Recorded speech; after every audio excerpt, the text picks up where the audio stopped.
Bonjour à toutes et à tous, j'espère que vous allez bien. On se retrouve aujourd'hui pour la première vidéo de Noël avec une recette de pain d'épices ultra gourmand. Moelleux et légèrement épicé, ce gâteau se déguste parfaitement nature ou légèrement tartiné d'un petit peu de beurre salé. J'espère que cette recette typique des fêtes de fin d'année vous plaira.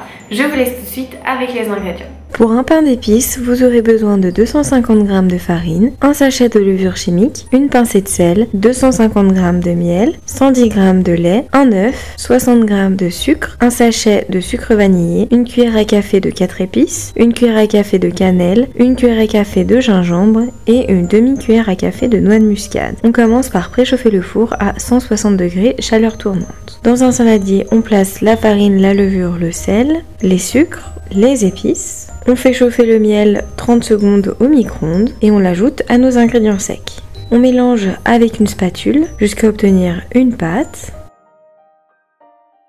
Puis on ajoute l'œuf, on mélange.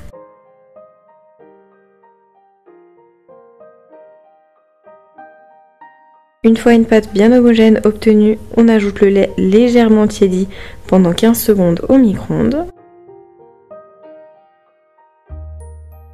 Et on mélange jusqu'à ce qu'elle soit bien incorporée.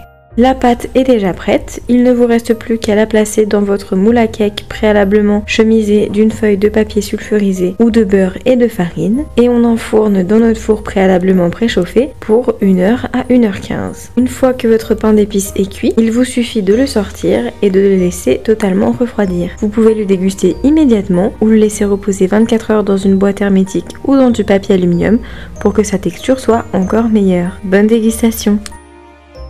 Merci d'avoir regardé cette vidéo, j'espère qu'elle vous aura plu. Si c'est le cas, n'hésitez pas à laisser un pouce bleu ou un commentaire, mais surtout à vous abonner à la chaîne en activant les notifications. On se retrouve la semaine prochaine pour une nouvelle recette de Noël, cette fois-ci avec une bûche saveur marron cassis. J'espère que vous êtes prêts. D'ici là, bonne semaine et bonne pâtisserie.